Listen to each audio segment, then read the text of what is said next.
Hello, everyone. Welcome to the podcast. In today's special episode, I am joined with Paul, and Paul is an actor and has appeared in the most recent episode, The Well. So it's going to be interesting to hear what Paul thought of The Well, and his what happened while filming it and stuff like that, and what he can say. So, Paul, it's lovely to have you on the show today. Lovely to be here. Thank you for having me. Thank you for inviting me. Yeah. Whilst the camera's on, so that I can say it to everyone. Love your edits.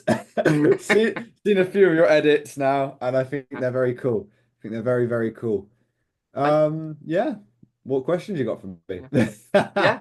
So, the first question is, because I put a thing on my story and asked people if they wanted to have any questions. All So, right. what the first question that got asked was, how was it filming The Well? So it was great. It was great.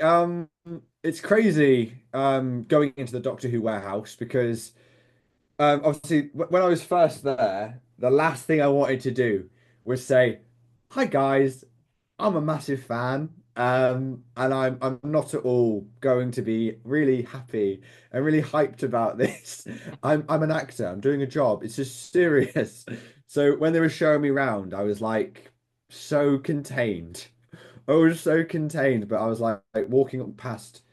So I could see episodes that had been or hadn't been filmed yet. Like there was I think the Time Hotel set was being demolished when I got there. So I saw the check-in desk of the Time Hotel. So I was like looking at things thinking, what's that? What's that? What's that? And I was like, I can't wander off. Don't wander off. Don't wander off. Um, but yeah, out of everything, yeah, I think it was incredible to go to a Doctor Who quarry. They said it was Shooty's first quarry. Well, it was my first quarry. But yeah, that was pretty awesome. To obviously anyone who watches Doctor Who knows that Doctor Who is obviously famous for quarries. So to even go there was to even go there was crazy. It was a privilege, an honor. That Pacific And one as well. yeah, wow. I just wow. I wish I was there under better weather conditions though, because other people you can't the cameras might not show it. They might do if you're oh sorry, that's my Sonic. If you're paying attention, you might notice that it's chucking it down with rain in that quarry. The camera filter might have gotten rid of the rain, I don't know. But when we were there, it was like 8 p.m. to like 3 or 4 a.m. It was pretty brutal.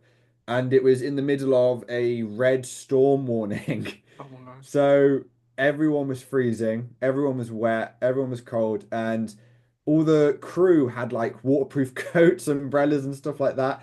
Meanwhile, everyone like Shooty and myself who were on camera and all the troopers, we were in wetsuits and and biker gear. And I'm gonna be honest with you, it did not keep us warm at all. It didn't keep us warm at all. But I still had a great time doing it, and the crew were lovely.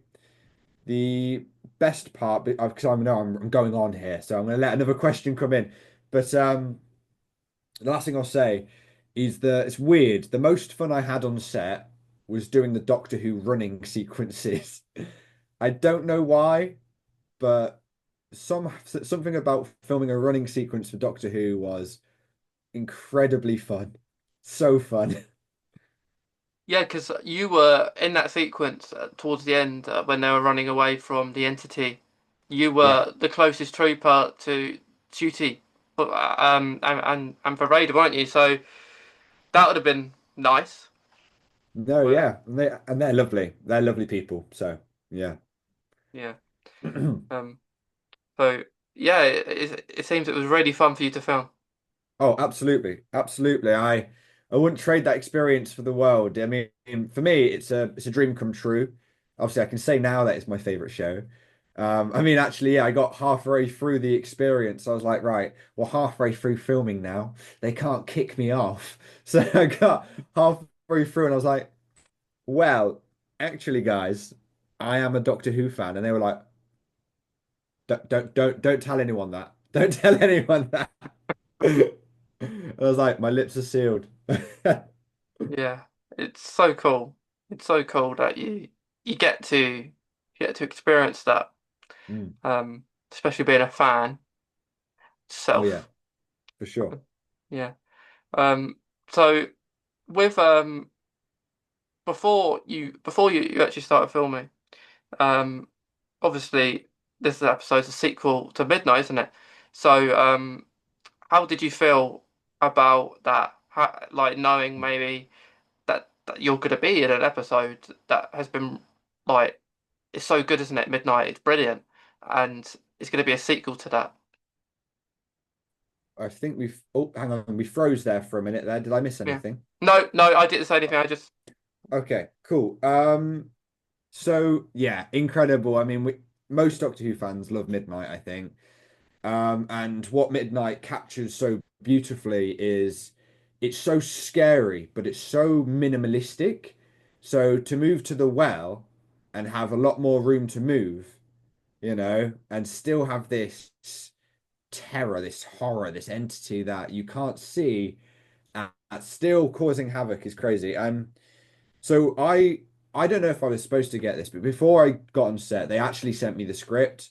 So I got to read through the entire script. And in the script, I think they've shown a bit of the script now on Unleashed, but there was a lot of the clock face stage directions, like Trooper 7 moves to 6 o'clock, Trooper 8 moves to 9 o'clock, stuff like that. That's not bang on, but stuff like that. And I thought that was awesome. And I was like, this is interesting. And I was reading through it, and the script made it easier to get when it was a midnight. The script didn't tell you it was linked to midnight, by the way. It didn't okay. tell you that. So I was reading through it, and I got to those stage directions, and they kept coming up, and I was like, couldn't be linked to midnight, could it? And then I kept reading through, and I got to this bit where everyone, I would say, has probably realized it. It's like, what was this planet called? Used to be covered in diamonds. And I was like, oh, I know where we are. I know where we are. That was pretty awesome. For me, David Tennant is my Doctor Who era. So of all the Ncuti Gatwa episodes I could have been on, I conveniently end up on the episode linked to David Tennant, my Doctor. I was like, that's incredible. That's like some beautiful twist of fate. And I couldn't be happier to have been there and seen all of that. I feel like you've got a question yourself here, so I'll let you Yeah. I'll let you jump in.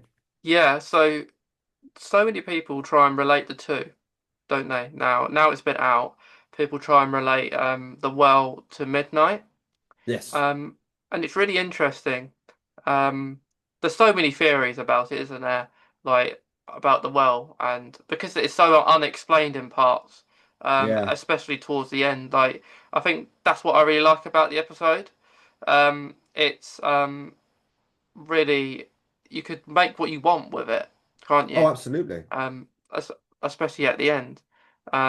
Because for me personally, this is my favourite Ncuti Gatwa episode that there's been so far. Um, and I I loved it. It was. I think you have to appreciate it though. I think if you don't remember Midnight that well, you're maybe not going to understand it as much as Mm. maybe not. But I think it's that reveal. That reveal. It was brilliant, wasn't it? It was I think the best reveal we've had in this era. I'd say. It's yeah, incredible. What a great thing. I think you're right though. I think you're right. I think having seen Midnight and knowing and remembering Midnight, I think it does make the episode that much more for you. But I also think like if you haven't seen Midnight, I don't necessarily think that makes the episode not good because it is No, no. still Yeah, great. yeah, But if you have seen Midnight, oh, that that moment where the cogs have turned and you're sat on your sofa or wherever you are, and it goes and you yeah, go, we're on Midnight. We're on Midnight. Anyone who was sat yeah, there and they got it in sync or before the doctor, you're sat on your sofa panicking. You're panicking over it might have been an episode ages ago now. David Tennant, ages ago, Midnight. You're still sat there. You're like, oh my God, oh my God, oh my God. And I can't imagine the beauty of people who are sat watching it with people who haven't seen Midnight. So, because I can already see it in my head, like someone who's seen it, someone who hasn't, they're sat next to each other. One of them on the sofa has started freaking out. One of them started panicking. The other person on the sofa is like, "What? What is it? Why does it matter? Why does it matter that the doctor's been here before?" Other person, "You don't know. You don't know what we're gonna see. You don't know." Like I can see that in my head. Like two fans sat next to each other, one who's seen it, one who hasn't. I think that's a Oh, whoever has had that moment, I think that's beautiful. Yeah, yeah, because I completely agree. I think even if you haven't seen Midnight, you're going to still enjoy it. Yeah. But if you haven't seen it, you're just maybe not going to understand the entity enough. Um, like I was Mm. watching it with parents, and I probably didn't remember seeing Midnight all those years ago, and they asked me, "What? Why can't you see it? I want to know what it looks like." And I said, "That's the point, right? That's the point. Ah. Um, that's the point. I know we see it in glimpses, like if you're really, really observant, Yeah. but it's just like a blink, isn't it? It's like a shadow, like they say in Midnight. Uh, that they looked at a shadow, and in the running sequence that you're running down, I presume that's where they're going for that shadow concept. It's in the dark, and it's like a shadow, isn't it? So I Mm. think that's what they went for, and I think it was really good. And I'm glad we didn't see it because if we saw it properly, I don't think it would have the what it deserves. I think that's the whole point of it, isn't it? That we don't see it. I completely agree with you. I think this is just horror in general now. So you can stop me if I'm getting a bit off topic, but I genuinely this is just my thoughts and feelings on horror, and I think a few other people say it as well. But I think horror and scary things are the scariest when you don't know what is coming for you. That's the scariest bit. If and then like in a horror film, for example, I know I just said that already, but in a horror film, until you see the monster, until you see Jason or Michael Myers, until you see them, I think it's way scarier up until that point. When you see the monster, you're like, "Ugh," and then you sort of like you're still scared, but you're not as scared as you were when you didn't know everything. When you didn't know everything, you're like, and I think that's why I agree with you. I Yeah, think I think the midnight entity should never ever be seen. I'm someone who's never going to pause it on that bit where you should catch a glimpse of it because in my canon in my mind yeah, I never want to see it. I never want to see it. It's so much mm, scarier if you don't.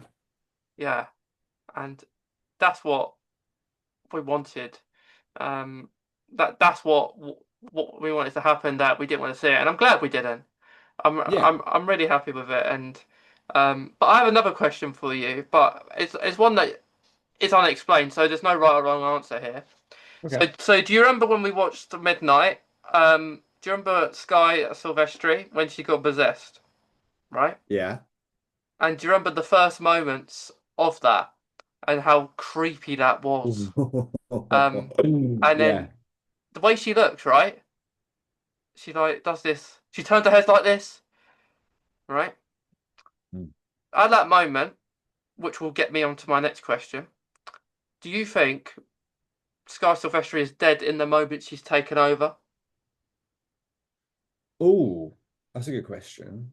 I I don't know. I think,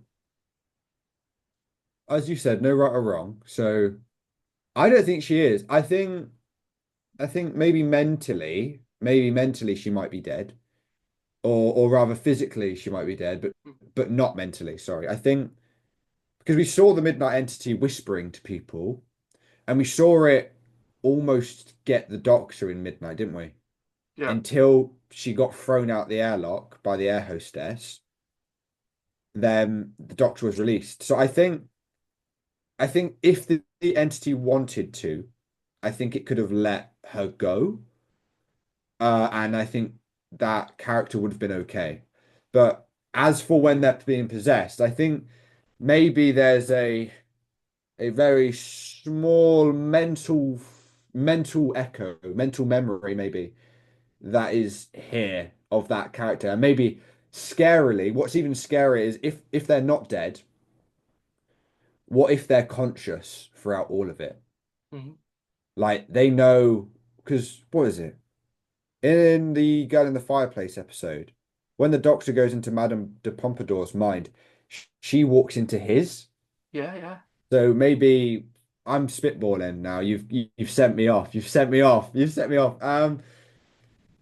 Maybe whoever gets possessed by the Midnight Entity can see what the Midnight Entity is thinking as well. Maybe it works both ways, but Yeah. obviously the Midnight Entity has more control. So that'd be scary if you're being possessed by the Midnight Entity, but you're just an onlooker. It's your body. You can't control it, but you can see. You can see, think, and feel everything that your body is doing. That's Oh, that's scarier to brilliant. me. Yeah, that is scary, and I like that.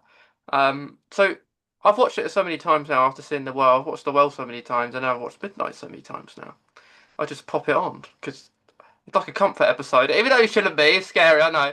But A I like to comfort watch it. episode. Sorry, that's Yeah. wild. Yeah. Yeah, it's a comfort episode. I don't know why. Ah, It's just because it this really repeats. calms me down. Yeah. Yeah. So my perception of it is that when she's there, I do think deep down she's gone. The consciousness of the Midnight Entity has taken over her, and I think Sky Silvestri is there in a sense, but just gone, Yeah. really small.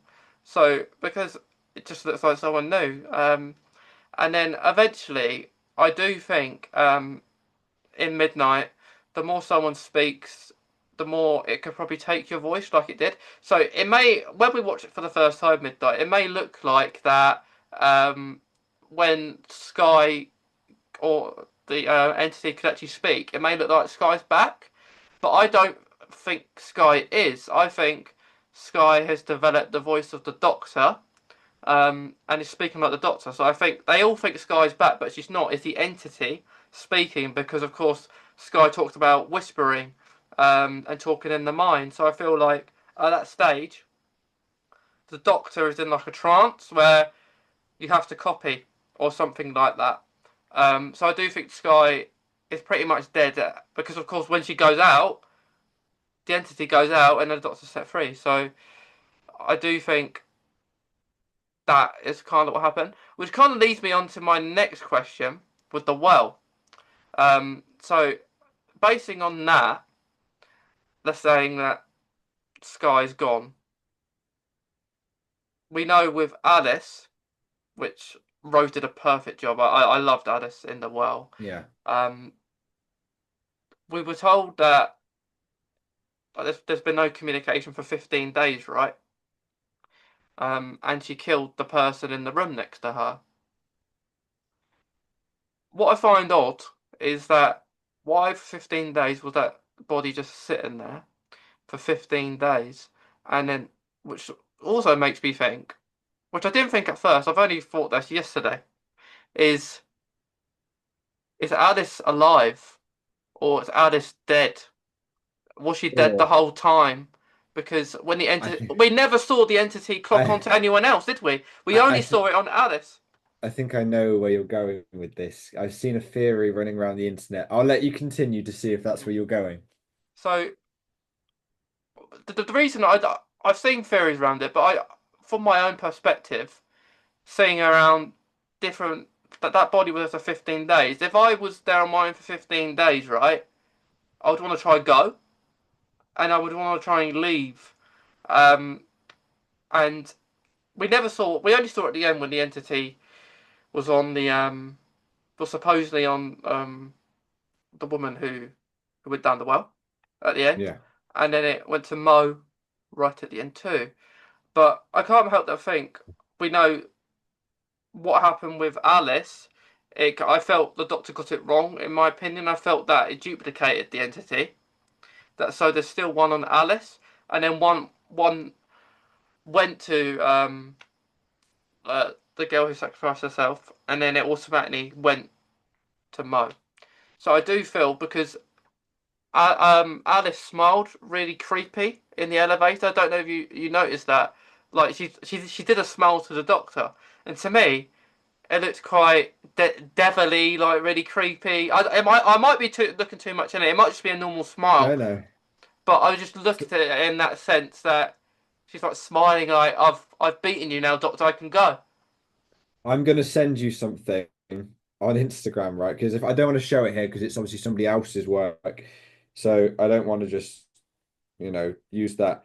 I'm gonna send you something. This is a theory my friend sent me, right? Uh, and I hate them for sending it me because I was like, no, no way. I'll explain it to your audience in just a second. Yeah. There we go. I've sent it to you. You should have it. Okay. Oh, it says message unavailable. Message unavailable. Get Yeah. out. No. That's annoying.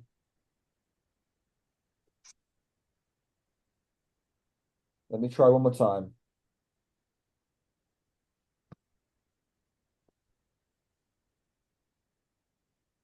Yeah, because it's really interesting, isn't it? I know. Did that one get through? No, it just says message unavailable again. Oh, okay, well, I'll explain it to your audience now. Okay, so two things people noticed, and the internet's going wild about it. People think Alice was dead all along. Hmm. People think Alice was never alive to begin with, because when she's in the airlock with my character and the other trooper, one, why are her helmet lights not on? Like symbolism, like she was dead all along. My helmet lights are on. The person next to me's helmet lights are on. Alice's weren't at all. Her lights were off. She had that smile, like you said. And then if you look closer, when the airlock door shuts, do you know what it says on the screen to the right?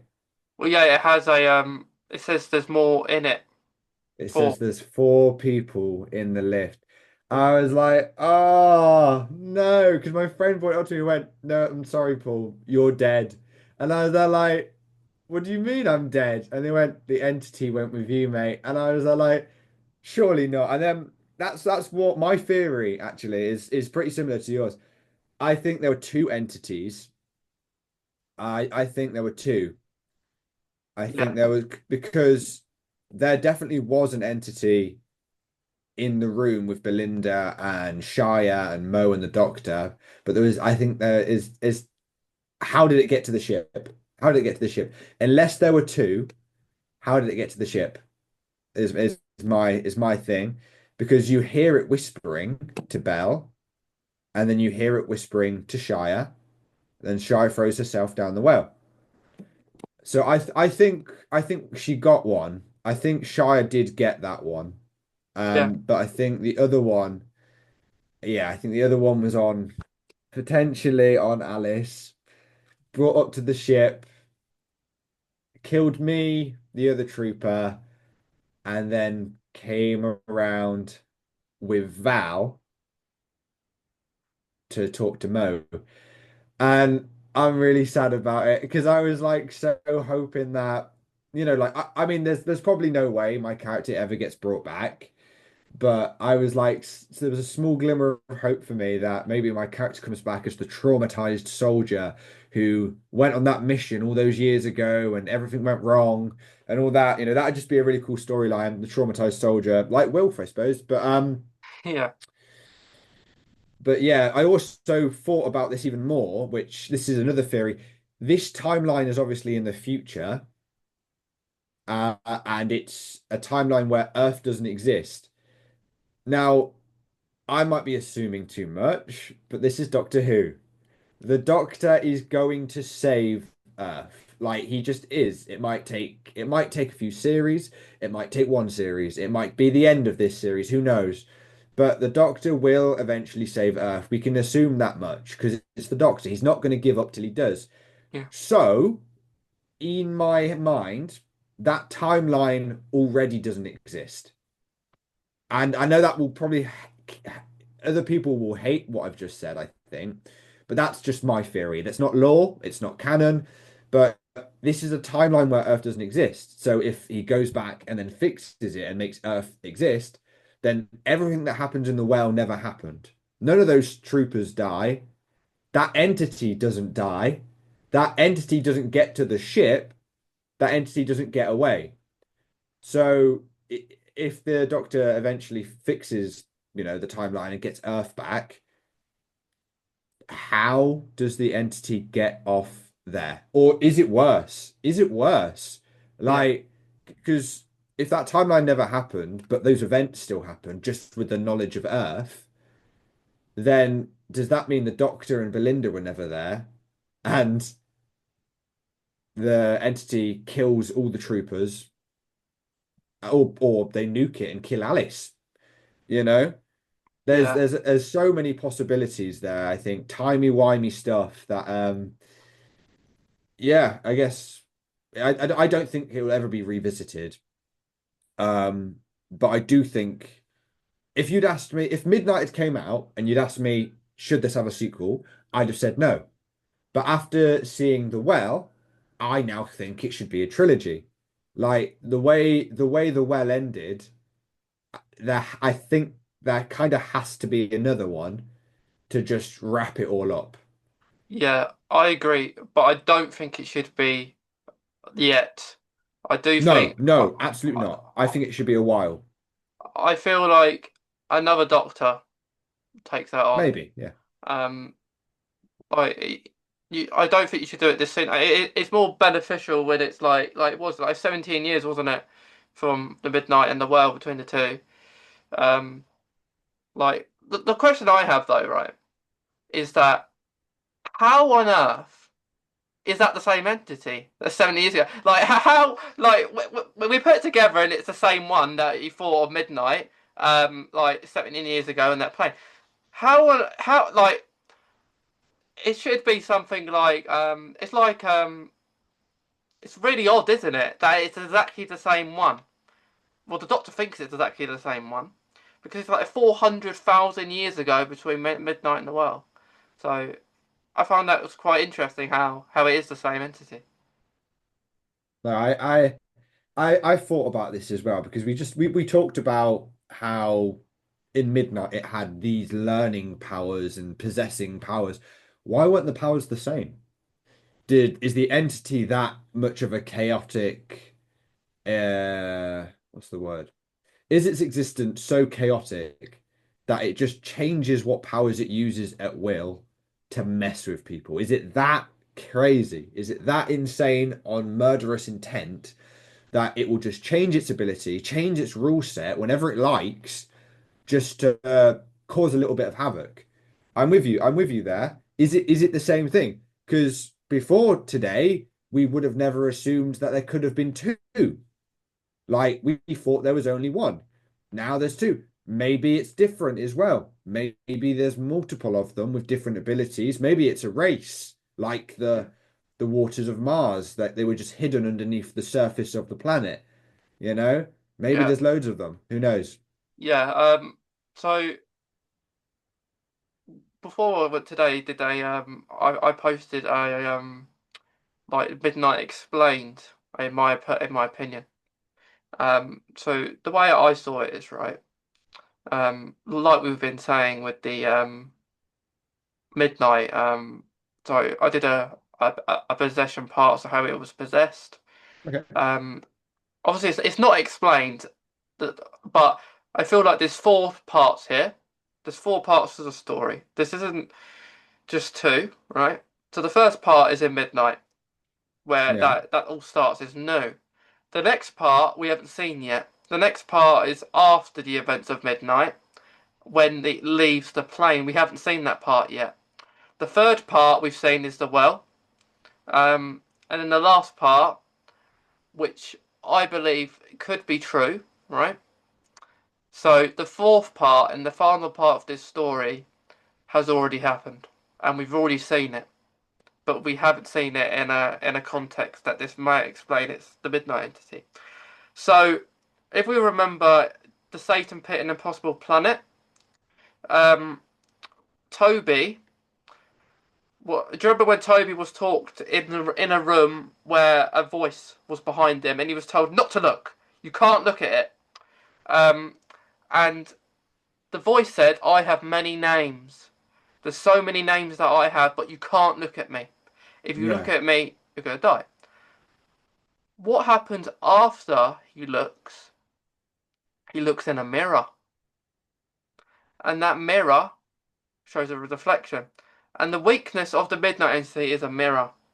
And what this could be the case. It might not be the case, but what when he speaks, the Doctor speaks to the devil at the end of the episode, and the devil talks about his voice. So I kind of believe, in a sense, that the midnight entity, so far in the future, could have a physical form as the devil. So far in the future, so yeah, it's a what if kind of moment, but I think that's what could have happened. Because of course you have the Satan pit and the well look very similar as well. Hmm. Yeah, I think that's a very good theory, actually. Yeah, I mean, I haven't really got a lot. I've just sort of listened to you, to be honest. I Yeah, don't really know what to say. I think the only thing I could say is that if it is the same planet, what stopped the Doctor from realizing that? Because obviously, yes, he went in canonical order. He went to the Satan pit first, so he wouldn't remember it if he hadn't been there yet. But I don't know. I feel like maybe the Doctor would put those pieces together. If you could put the pieces of the Well and Midnight being the same planet together, then maybe he could put the Satan pit together. But then again, it's the Doctor. He's a work in progress, you yeah. know? The cogs will turn eventually. So yeah, I think that's a pretty good theory. I Well, guess we'll just have to keep watching and find out. yeah, Or just run away with our theories because sometimes running away with what could be is more exciting than what happens. yeah, yeah. Yeah, I know that. I know that. Like it all happens in the wrong order as well, so we never know. Um, timey-wimey. yeah. But so do you have like you said that's your favorite part? When you were running, like you done the running sequences. So how long did them kind of sequences take for you to have to do? Um, hmm. So all the running, there was a lot more of running sequence actually originally. It didn't make the whole show. So when we got onto the when we got into the mining facility, you will remember that when the soldiers walked in, they looked at the bodies. The doctor was checking pulses. Oh, they've died from laser fire. Oh, they've had their bones broken and stuff like that. That corridor, there was a lot more that actually happened in that corridor. Like there was actually a poor guy, bless him. I don't think you actually see him in the show. You might do. I might have just been blind, but there was a guy paid to be naked on the floor on the day. The only thing covering him was a towel over him, like he'd got out of the shower and been killed or something like that. And he was in the middle of the floor, but you never saw him in the end. And my troopers, my squad, who were the last through the airlock, they walked through that corridor as well. But that also never got shown, I don't think. But I'm getting sidetracked. The reason I bring up this corridor is because when we did the running sequence, or when we started filming the running sequences, we did it from the room where Alice was in, through that corridor, and then into that dark corridor as well, where you'll see me at the back with the Doctor and Belinda, and the Doctor goes and looks back. Um, so I think they think they made it smaller, but that was the most fun for me. And it didn't take as long as you'd think. It's the one in that corridor that took the longest because I think that might be why they cut it because it was a little bit janky because the doors were like slightly raised. So it meant you had to hop through and get to the other side instead of stand on it. You had to hop through. Um, I think that might be why they cut that. But that's the one that took the longest. The dark corridor where the doctor turns around, I think we only did that maybe three, four times. And that's it. Really? That was in a steelworks as well. Yeah, So some of it was filmed in a steelworks, some of it was filmed in a quarry. The room with Alice was in the warehouse. I think Ncuti might have even told me that it was the same room where they filmed Boom. It's just a different wooden set up, yeah. which I thought was quite cool. Also, where Alice was, Yeah, same room as Boom. yeah, but different setup. Yeah, it's interesting, that, isn't it? Because the room Alice in doesn't seem that big. From looking at it on the television. Yeah, it was massive. It's really cool when you get to see the set and see how it all links together. It's really quite cool. Because obviously the show would make you think the mining facility is massive, massively expansive, loads of corridors, side rooms that we didn't even get to go in. When I don't, should I say? When in reality it was. I think the only thing I could use is my headphones. But give me 1 second. In reality, it was in the warehouse. It was a U shape like this. Yeah. So we had the corridor with bodies here, a left turn, a metal door, and then a massive room at the end with Alice right here. So it was just a U shape in the warehouse. It was pretty cool. Oh, Um, and then obviously the control panel where the well was in the steelworks, that actually was in the steelworks. Um, and then obviously, yeah, the running was in the steelworks as well, where the doctor turns around. yeah. So Sorry, was that the question? I think it was, I think it was one question, but you expanded it very well. Um, Thank you. yeah. So how long did the filming take? I was there for almost 2 months. I was there for a month and a little bit, Yeah. and it was great. It was great. Um, yeah, take it away. Yeah. I so did you tell? So when you knew you was going to be in Doctor Who, right? Yeah. Did you keep it a secret, or did you tell anyone? Hmm.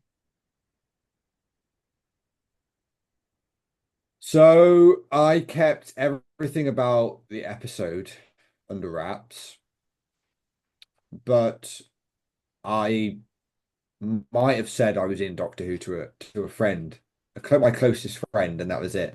My family knew because when I got the call out for Doctor Who, I was in Disney World, Florida. I was on my way back to the UK at the time, and I was there like, "Huh, what's this?" And it was like, "Do you?" The reason I got the job was because they were looking for people with special skills. So like circus work, line work. In my case, it was free running because I'm a free runner. I'm a free running coach. So originally, I don't obviously my word isn't law. I don't know for a fact, but originally they had wanted me to do maybe some stunts, I guess, some free running on the set. Never made it, obviously. I never even filmed anything to do with free running. But yeah, that's why I got hired because of my ability to do that. But then it was never used. So I'm just happy to be there, you Yeah. know. Yeah, because you were one of the few troopers that actually made it towards the end. I know, which is why I pray. I pray that me, Alice, and Trooper Seven, I pray that we got on a an evacuation shuttle, I don't know, to get Alice home safe because in my head, if the doctor saves someone, I like them to actually be saved and not dead afterwards. I'd like that, but it's not always the Yeah. case, is it? So who knows again? So what trooper were you? What number trooper were you? I was Trooper 9. So I was always on the flank. Obviously, Trooper 10. Funny enough, I don't know if anyone remembered, but there was a Trooper 10. He stays outside. When we land, there's a troop. There are 10 of us. There are 10 troopers. Yeah. And when we get to the airlock, one trooper stays outside to guard the entrance slash exit. Then I become the rear guard, and my job is obviously to protect everyone from behind, make sure everyone's covered from behind.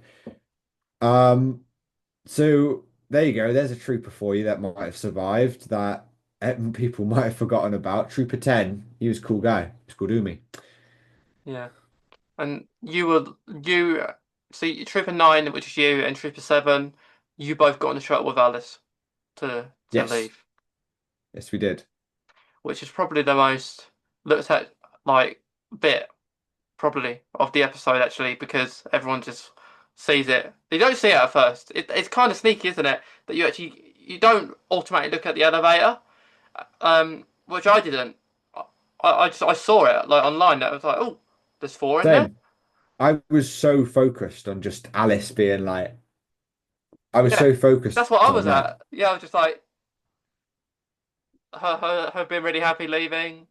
But if it was her, if she was alive the whole time or she wasn't, we'll never know. So that's the mystery of it. Well, whilst I've remembered, actually, I tell you one thing that was fun. That was funny. So you know the airlock doors, you know, in like sci-fi and all that, you know, the doors that go ksk, Yeah. ksk, ksk. How do you think they do that? Wouldn't they? What the sound you mean? No, no, just in general, how do you think those doors work? Um, Automatic. So I thought it would have been some sort of hydraulics Yeah. because I thought the same, but they don't have to do that. So what it was it was the door was wooden, the airlock door, it was a wooden door, and it was hollow. It was a hollow door, to be fair. And what was on the inside of that door, at the tops where you couldn't see, there was some thin string here with like some wheels, and some thin string at the bottom with some wheels. And on either side of the door, outside of the set, there was like two guys on either side with the string. And then every time, you know, they show action, they go, pull it, go, go, go, go, go, go, go. You know, and you'd hear the wheels go, "Ee." Oh, that's But brilliant. So every you've now got people doing it. it was really funny to me. I don't know why. I must say, it make when you think about it, it makes a lot more sense. You know, why would they spend so much money on hydraulics and all that when they could just do that really cheaply and add sound effects in post? It makes way more sense to me. But I just found it really funny. And obviously, you never see this because you see the perfection of it. But the door got jammed so many times, like because I don't know, the string got knotted or something like that. So what would happen is the door would be like this. This is the Yeah. door closed, and then the door would go to open, and it would go, and it would get Oh, stuck. We were like, "You need to get Alice Fenley out. You need to get Alice Fenley out." Okay, and the door wouldn't open. so as simple as that scene looks, Yeah. how many times did you do it? How many times did you have to practice doing that scene? We did do it quite a lot. That one we did quite a lot. Escorting Alice out, we did quite a lot of. And like I said to you this then about the door opening. We, I don't think you actually see that airlock door open. So I think they might have got tired of the door not not opening. So Yeah. they would just skip straight to it shutting, I think. But no, we did that quite a lot. And those helmets, they steam up a lot. I I love the helmets. I love the helmets. They steamed up a lot. They had fans inside them as well, Oh, that's uh, good. uh, to stop it from steaming up, but obviously it didn't. And when those helmets are on, when you can hear the fan. No one outside can hear the fan. And obviously you're covered. It's pulled down. I couldn't hear a thing. I couldn't hear a thing. So, you know, if anyone was shouting directions at me, saying, could you move a bit more to the right or a bit left? I was like, you know, that is it. So they had to keep coming over to me and like, Paul, could you like move? And I was like, oh, sorry. You know, and then they take the helmet off, they clean them, they de-steam them again, put them on, turn the fans back on, and action quick before they steam up again. That's brilliant. Yeah, because Yeah. I saw on Unleashed that they were talking about that, and Ncuti said that uh, I loved wearing the helmets, but I couldn't hear a thing. So he's like, when you're speaking, you can't hear what they're saying. So No, no, that was it. They gave some people that was it. No, yeah, I think they did. They gave us earpieces in the end. So what happened is, unless the people were talking on the radios, we couldn't hear anyone. So what they'd have to do is, I'm not sure, I can't remember now. It was so long ago. Some of the helmets, I don't know if all of them did, but most of the helmets had like a radio inside, so that the director or the ADs to talk to us, they'd have to go into the radio and be like, "All right, guys, can you all like nod your heads if you can hear me, please?" And then they'd give us directions like that. That was how they got around it actually. But obviously, the people who didn't have that radio linked to our helmet, that's the people we couldn't hear. So whenever costume came over to me and they were talking to me, saying, "Do you need some water or do you need a coat or something?" I was like, "What?" Yeah. But that's something I want to say actually. Is right. If that's all right, I just want to say that the costume department, credit where credit's due, they were fantastic. They were lovely, every single one of them. I mean, like everyone on set was really nice, really lovely. But a special shout out to the costume ladies. They were beautiful people, so kind, so lovely. And especially when we were in that quarry in the red storm warning, um, you know, every time they shouted cut, the first people to run into set were the costume ladies with big coats, hand warmers, and they drip the coat on us between each take. And there wasn't much time between takes either. There was like maybe sometimes like 10 seconds, right? Sometimes maybe a minute, and then sometimes if they were changing the camera shot, we get a bit more time and they send us back to a 10 or something. But rain or shine, no matter how many seconds we had those coats on for, those costume ladies, they were honest every time. They did not want us to be cold. They did not want us to be uncomfortable. They wanted to make sure we were okay. And, I just wanted to say thank you to them. And yeah, I wanted to just shout out their kindness because to do that for anyone, yes, it might have been their job, right? I get that, but they didn't have to be loving, caring, and they didn't have to run on each time. They could have walked on. They could have walked on. They could have been so far back, but no, they were ready and raring to go every single time and asking us if we were okay. How are we feeling? Do you need any more hand warmers? And that's another thing. You might not be able to see it under the wetsuit that I'm wearing, but before I put that on, they had like body tape, and I was loaded with hand warmers, right? I had some here strapped to my arm, strapped to my arm, strapped to my chest, some in my boots, right? Everyone was like loaded all over the inside of that wetsuit with hand warmers. And again, that's the costume ladies. That's who we have to thank for that because they came up with that idea. They were just like, yeah, just lovely human beings. And sorry for ranting, but yeah, I just thought I'd say that because they deserve to be acknowledged on how lovely they were. Yeah, they do, and it's Mm. good that they're like that. Like especially if they come over to you in the cold. Um, yeah, I imagine all that took a while. Um, like especially when you couldn't hear each other and stuff like that. So I imagine there was a lot of takes doing all that. Yes. Yes, there were a bit of time in between here and there. Yeah. Yeah. So when when you're all going down, because really we don't. So when you're leaving the ship, um, we don't see all the troopers fall, do we? We only see it like but when you're about to jump, and then the intro cuts, and then you just see like the Doctor and Belinda them falling, and then you have all the others falling as well. So when that falling, is there much done with that, like the stunts side of things on that part? So I think some people fell. I think originally they had intended all of us to jump into a crash mat below.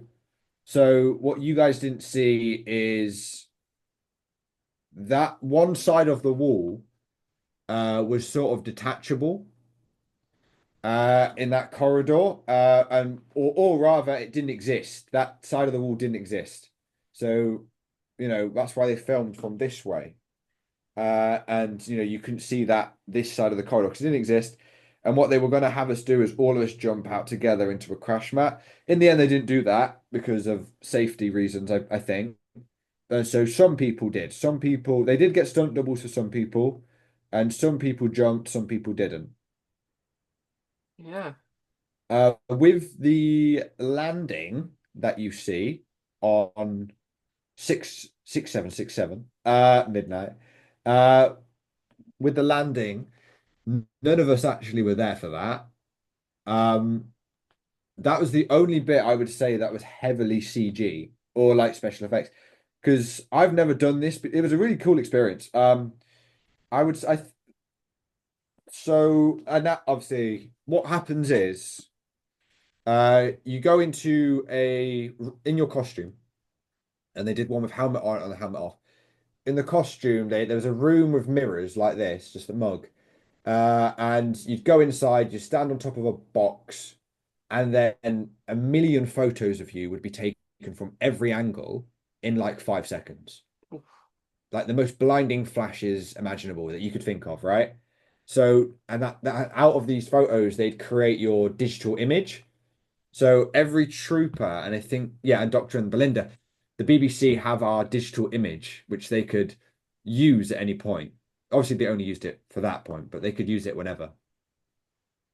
They could Uh, have. yeah, that would make you go a little bit daisy when this happening. Yeah, every time the photos went off, I was stood there for a bit like, hang on, I'll get down in a minute. Okay, I can see again now. I'll go now. Yeah. So we know it's called 6767, right? Yeah, Do you know if there's a reason behind why it's called that? Like what relation to midnight that has? I think it was just the element number, but I don't actually know. No, I don't Yeah, actually yeah, know that. I'm afraid. yeah. Because it's quite interesting, isn't it? Oh yeah. Yeah. I'd like to know what happened to Midnight myself. Like, how did it go from being this elite spa covered in diamonds to becoming a very toxic wasteland of a planet? Obviously, yes, they mined the diamonds. I get that, but I'd like to see the process in the middle to make that decision. Was it what happened on the air tours? Was it that experience that got that resort shut down and then bought by mining? Who knows? I don't know. Maybe there was a massive scandal that the Doctor and Donna never saw. Yeah, because the doctor did say, "Oh, it needs to move somewhere else." Mm. Um, so maybe all those diamonds did move. They got rid of them and put them somewhere else. Um, but here's another question for you, can be quite difficult. And you might be biased towards it, but we'll see. So would you rather, if a sequel ever happened, to a sequel to happen in between midnight and the well, so like the events after midnight, um, so like in the middle, or would you like the sequel to happen, the events after the well, after you leaving with Alice and the other trooper? So what would you rather between the two? So, now that you've posed it, I would want a sequel after, but in terms of building suspense, if there is a way to have this prequel, like, a sequel to Midnight, but a prequel to The Well, if there's like a thing there to be explored, I think they should go there first before going back to after, because then people will be like, "Oh man, I just want to find out what happened after The Well." But instead, you get more of this information before going forward. That'd be cool. Yeah, because what could happen is that the events after the world could be the entity's gone to another planet, or multiple of them have gone at another planet. And also the reasoning I feel like Mo is has got the entity on her is because I feel like as from midnight, they Miss Silvestri was targeted because she was the most scared in the room. Um, Mo was quite scared in the airlock. I felt out of all of them, I felt Mo was quite scared. Even though Belinda was and it attached itself on her, I do think Mo was scared. So I think after it went, that other one, another one attached itself on Mo because I feel like the entity thrives on fear. Yeah, maybe that is the case. It'd maybe. be interesting, wouldn't it? If the possession thing is still a thing, if you see Mo come back or Val or one of those troopers who were on that ship above come back later on, but they're slightly different, Mm. like they've been possessed, they killed the other troopers and possessed the survivor. Oh, that'd be brilliant. That'd Um, be interesting because then that in itself is a reveal. mm, Because if they did that and brought one of those troopers back, all they have to do is not acknowledge anything that happened, not have any questions be asked to that character about, what happened after the well. Just say, "Oh, it's good to see you. Nice to see you here. What are you doing here?" Just subvert, subvert, subvert until the penultimate moment where they go, "Wait a minute, Mo, what actually happened to you back then when we left?" that would have Yeah, been brilliant. That would have been. I do feel though, um, it would have been when the doctors. I know it's about it though, like with the whispering, but it would have been nice to hear like maybe the doctor to get taken over by the entity again, just to see in a concept of like something like hello, I'm back, I'm here to cause terror again or something like that. Um, yeah. but that's just I guess not doing that is still makes it a really horror experience for him. No, no, you're right. I mean, I'm sure there's potential to play with. Do you remember? I can't remember the name of the episode now. This is a sin on my part, but the episode of Matt Smith where it's him versus the Cyberman version of himself, Oh and they're yeah, and they're playing mental mind games because obviously the Doctor's got more control over his subconscious and mental self, hasn't he, as opposed to an actual human being. yeah, So if the entity did take over the Doctor and try to make the Doctor just a backseat driver who's like this small part of the subconscious, it probably wouldn't work. The Doctor would probably be more than the entity could bargain for. And it'd be interesting to see that yeah. fight, like you say. That episode in particular, when the Doctor's playing chess with him, like the Cyberman, Yeah. that's actually in two different locations. Oh, Like there's two castles involved in that episode. Like the when they're outside, when going into the castle, that's a different castle to actually that he's inside playing chess. oh yeah. What Um, what castles? um, I don't remember off by heart because there's so many. There's so many. But I can find out if you ever want to go to it. I wonder if Cardiff Castle's one of them because they like Cardiff Castle. That is And one of the ones that in Peter Capaldi and Robin Hood, they played Heaven Robin Hood. Sent. Yeah, Heaven Sent is a. I think Heaven Sent might be Caerphilly Castle. Oh, right. Okay, yeah. Yeah, I think they used a little bit of Cardiff Castle, I think. yeah. They use a bit, I think, of all the castles, don't they? So Yeah. there's a little bit of each. I didn't go into Cardiff Castle because it's one of the busiest castles. And it's not that big. It's the smallest one. Um, but yeah, there's all sort of different ways that things can happen. But I love the locations. I think when you're a Doctor Who fan and you get to go to locations like for your own experience, you actually get to go a location that maybe not many people can go to. So um, that is kind of a good moment for you to do that. Oh, yeah. Like I said, for me as a Doctor Who fan, it was it literally was a dream come true for me.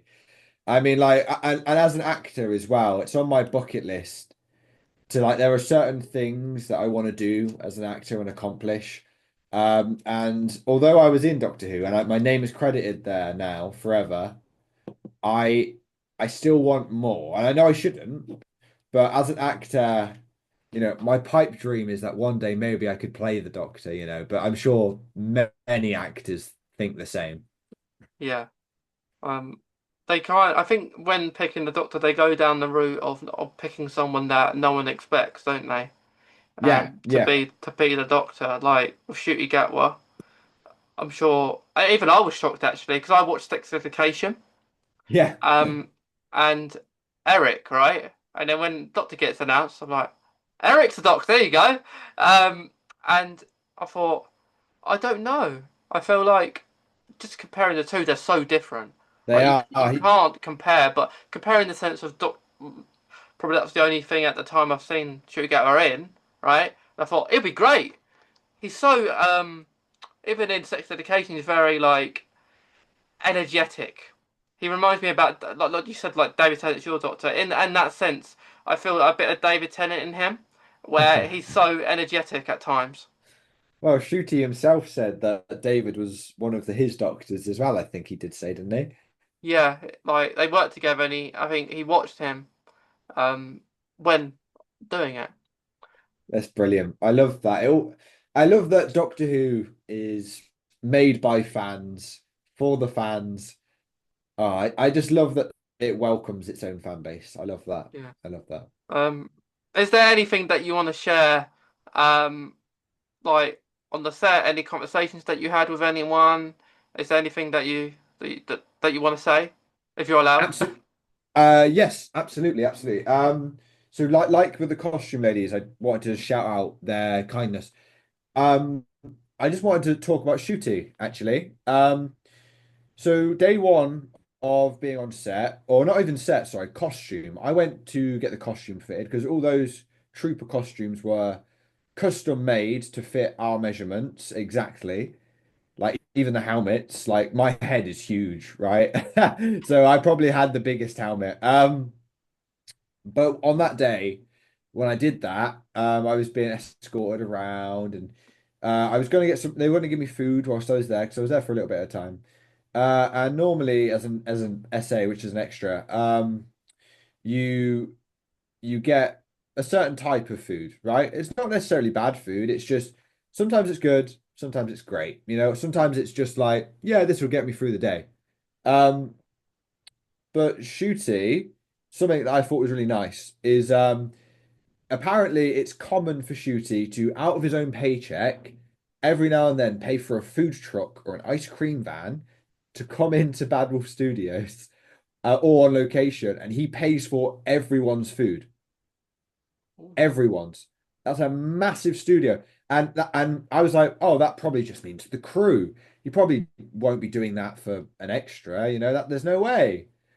No, he paid for me as well. I got Caribbean food for free, courtesy of Ncuti Gatwa, and I thought that was lovely. And then he says to me, "Oh yeah, Ncuti does this all the time." I was like, "All the time? What do you mean he does it all the time? That's crazy. That's unheard of. I've never had that on any set that I've been on." And then I was like, "Okay, well, that was one thing that I thought, oh, he's a nice guy. That's really nice. That's really caring. That's really kind." Then I got onto set. Filming day came around. And they said, okay, guys, we're just going to line you all up. Shooty's going to come out now. And he just wants to get this starstruckness out the way real quick. If any of you have it, he says. But mostly, Shooty wants to just say, hello, hi, how are all of you? Basically. And he does. He comes out, he shakes everyone's hands, gives people hugs, says, hi, how are you? How's your day? What's your name? All that. It's a nice conversation with each person he's going to be working with for the next month and a half or month and more.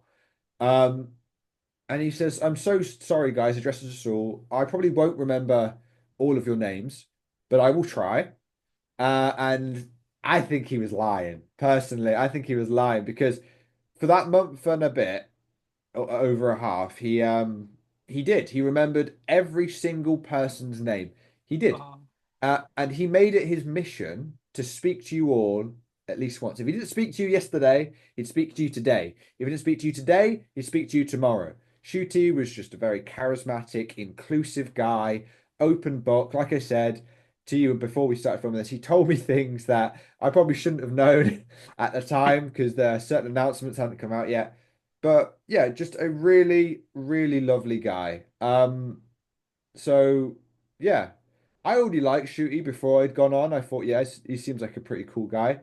But now having met him personally, I think even higher of him. I think, yeah, just a great, great, great person. Great yeah, person to be around. If you have the opportunity to work with him or meet him, yeah, you've been blessed because he's just that charismatic. I mean, when we were filming him and V, they were so charismatic together, so loud and so inclusive of keeping everyone in their jokes and laughs that the crew had to tell them to Shooty, Shooty, can you just be quiet, please? We're going to go for another take. Please, Shooty, shush, shush, shush.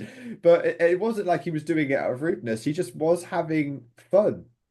Yeah. 24/7 as the Doctor, he was just having fun. And that's just something I thought I'd share with you because, again, I feel like more people should know that he just really is what you see is what you get. He's an open book and he's very nice. Yeah, I love that he paid for all your like meals and yeah, because I imagine there's so many people on the set, so it's brilliant. It's brilliant. I've never heard any of that before, Neither. myself, myself, but that is great, and that he actually talks to you. He remembers all your names. I mean, Yeah, that kind of shows how much he wants it to be really fun for you and how much he wants you to enjoy yourself for however long, like the month or 2 months that you're there. yeah, Um, but yeah, I think it's good. I think he deserves all the praise he gets as the Doctor because I feel like he's one of the rare. I don't know if you felt this way too when you first saw him like on the Giggle, but it's one of the rare opportunities that a Doctor that I've just automatically loved straight away. yeah, Because with some doctors it takes time. Me personally, it took a little while for Jodie and Peter Capaldi for their doctors, yeah, in particular personally. But when Shooty came along, you could see his energy is matched with David Tennant on the screen, and then in every episode, he's just like in the Wealth in particular, when he's speaking to the entity, you can just feel he's doing it in the sense that doctors before felt that too. So he's doing it in perfectly in the role of the Doctor, which I felt was really good. I completely agree with you. The second I saw Shooty come on, I loved him. Like the Goblin King, right? When he's running along those rooftops chasing after Ruby, I was like, I really like this guy. I really like this guy. I think he's brilliant. Yeah, And then I met him, and I was like, damn, he's that's pretty cool. that's brilliant. That's brilliant. I have two more questions, or a few more questions. Um, so one question is, when you were filming, was it as scary as when it came on telly? So, hmm, interesting. So what are you saying? Was it scary on set, Yeah. So or are you okay? Okay, right. yeah, Or I was wondering. Cool. In a sense, yeah. When like obviously, I saw everything. Like I got the chance to meet Paul the Monster Man, and he created a puppet to be the entity, right? Which you don't actually see that much, but I got to see it up close and personal. And the only way I can describe it was like a demented, burnt ET. It was like it was a scary puppet. It was a scary puppet, right? Um, but only times I felt maybe a little bit, it was when we had to do these running sequences. When they shouted action, obviously Shooty became the Doctor and it was all go, go, go. She was like, right, guys, right, all of you need to follow me now, right? All right, get ready. Run, and then you'd all sprint. And like there was actually a level of like scary because the Shooty was, a good actor there, like he actually instilled that level of pay attention. You need to be with me. We need to run now. The tension was there. It was created through Shooty. So in a sense, yeah, I suppose it was scary.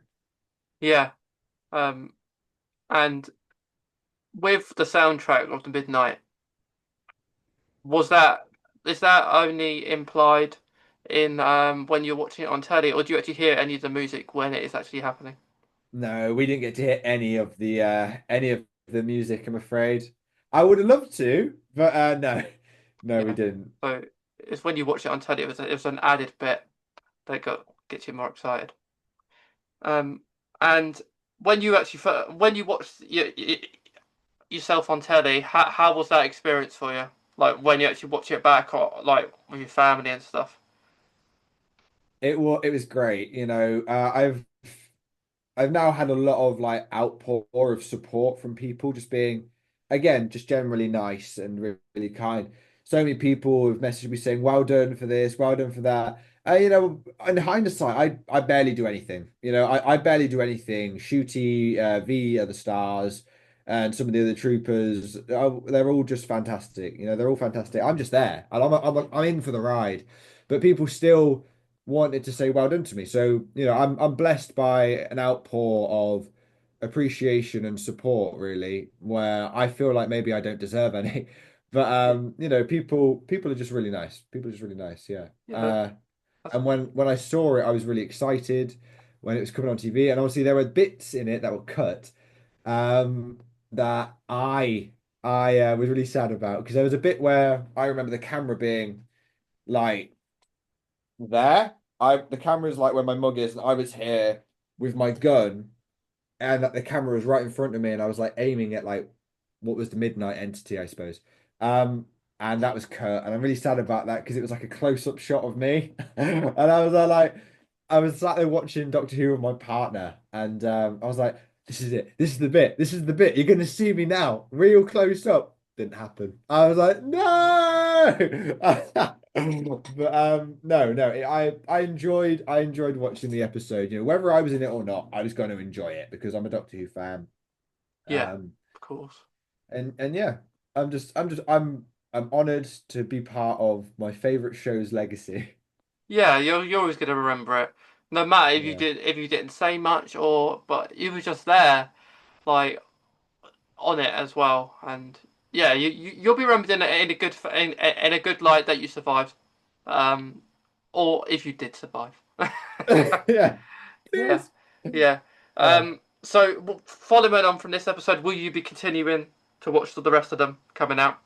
Absolutely. Come on, don't take me for a Doctor Who fan to not watch the rest. Yeah.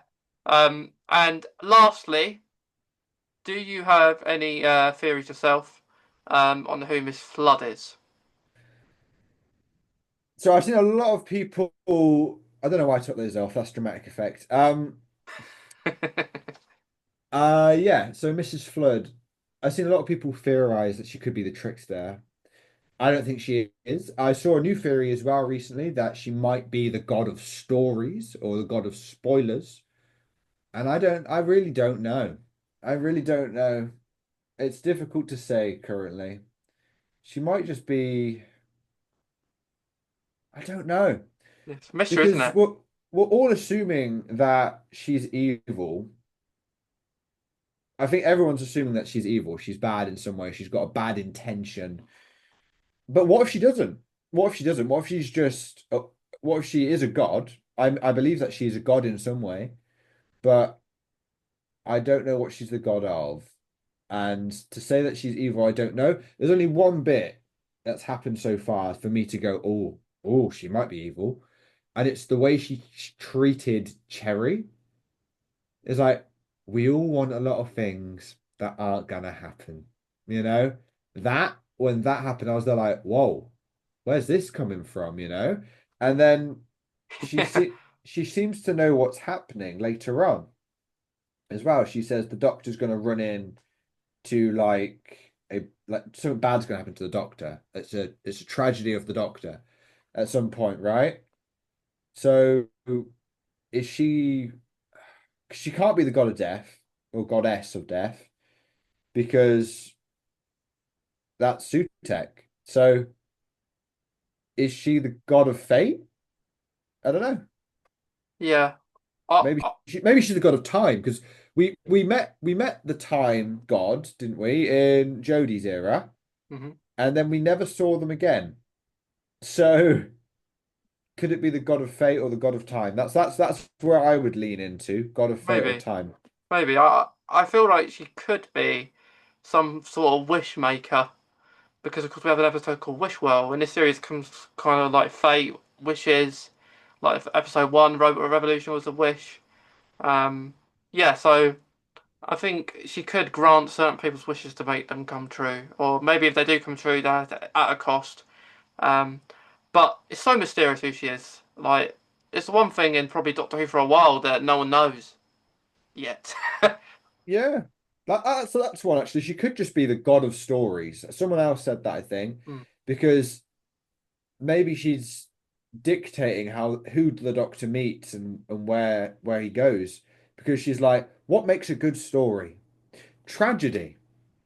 So she's gonna force somebody to die or something. I don't know. Yeah, maybe, but we will have to wait and see where we are. It's very exciting. It's very Yeah, exciting. Are you going to be watching Doctor Who in the cinema? Or are you going to be watching it at home? both. I think Doctor Who's planned it out really well. I think my friends worked it out. The 25th of May is when Belinda's trying to get back, and I think that's when the last episode comes out. I think that yeah, the 24th.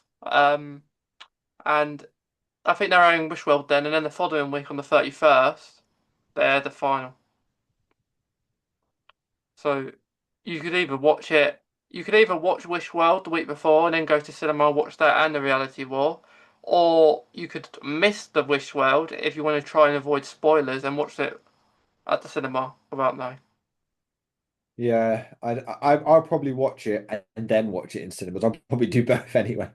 Yeah, yeah, I'm going to try and avoid them because I feel like it'll make it a bit more special not knowing. Yeah. I did that last year and I found out. So this year I'm going to avoid everything. I found out last year via an email, so um, Oh, I've got to stay off them for a best week. of best of luck to you. I hope you do avoid them Yeah, for I your hope so sake. too. I hope so too. Um, but yeah, before we finish, Paul, is there any other last things that you want to say about your experience? No, I think I've ranted at you for quite a long time, and I think maybe I should let you talk. I think I should let you talk. Like what was your favorite part of Shooty's era so far? Yeah. So my favourite part was the reveal. I loved the reveal, and I loved how the midnight reveal was. I think that's my favourite part of Shooty's era so Yeah, far. I think the last two episodes are my favourite episodes since the giggle in general, but of Shooty's era, they're in my top three. Um, that them two, and I did enjoy 73 yards, but boom, like you said prior before we started, that we said we liked boom, and yeah, that they are the top three, but out of reveal moments and kind of goosebumps. That reveal of Midnight was brilliant, and I do think it's his best performance as the Doctor. But I do feel he's had a very good performance in other episodes as well. But absolutely, yeah. in the Well in particular, I guess the sequel to Midnight, even if it wasn't, his performance is brilliant.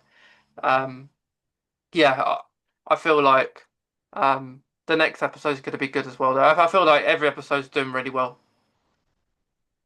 I agree. All I want is for Shooty to get what he deserves and the series to just go up and up and up, really. I hope it just gets better and better and better, which I think it's on track to do.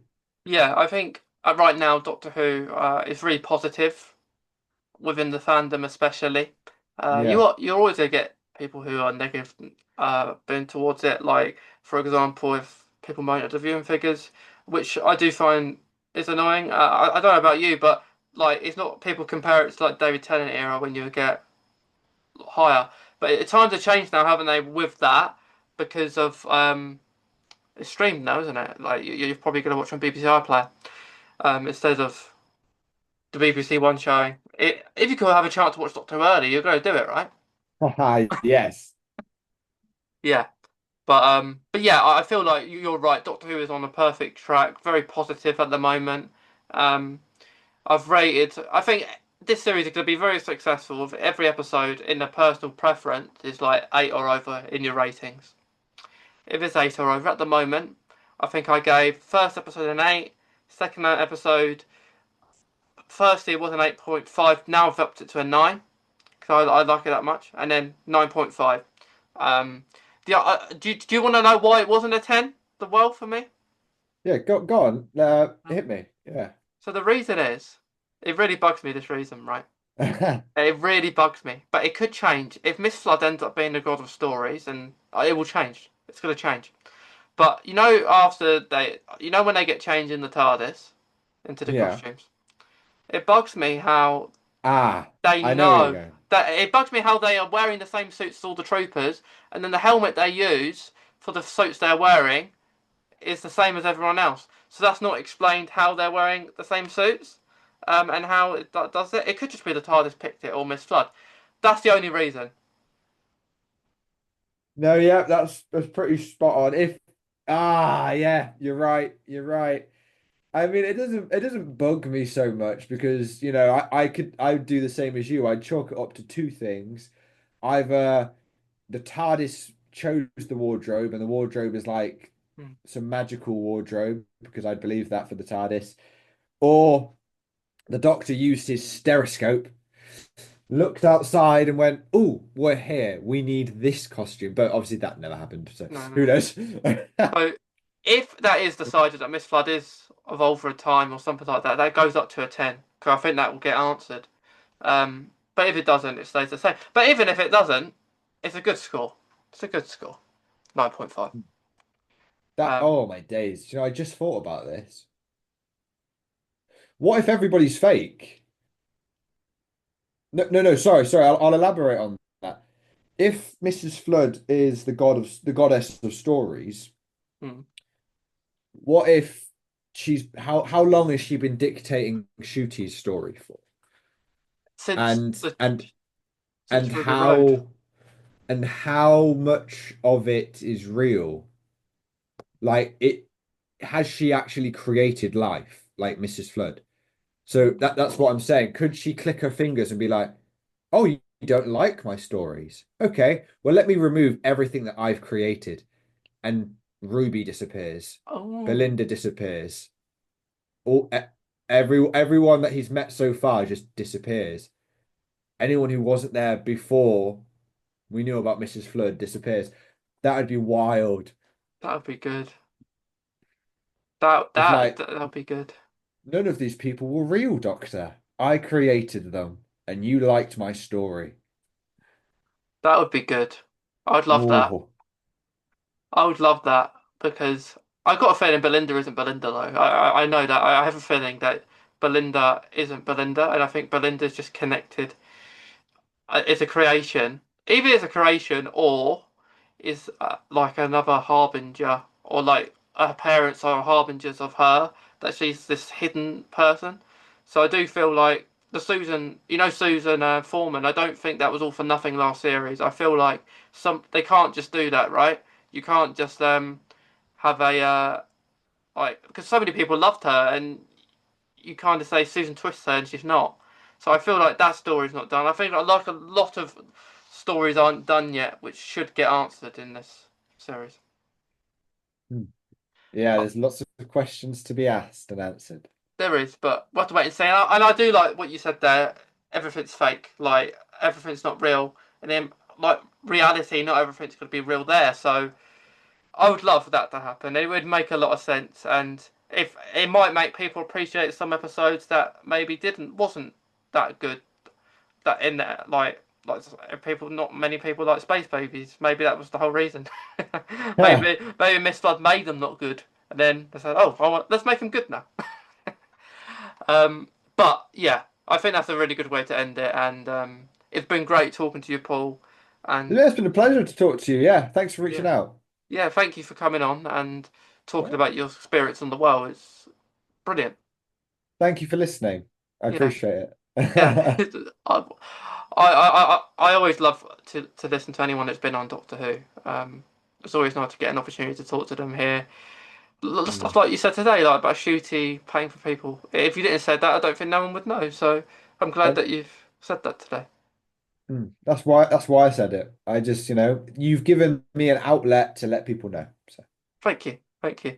But to anyone listening, to anyone watching today, um, we hope you've enjoyed today's episode. If you're still here at this point, thanks for um, tuning in. yeah, yeah. Thank you for tuning in, and the next the next episode will be really really fun. If you're listening on YouTube, there'll be a new review of Lucky Day coming next week, and if you're on Spotify, a new podcast episode will air next week.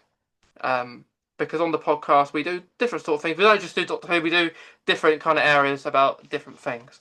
So yeah, we'll see you next week. Whatever the yeah, we'll see you next week. But thanks to Paul again, and we hope you have a nice rest of the day.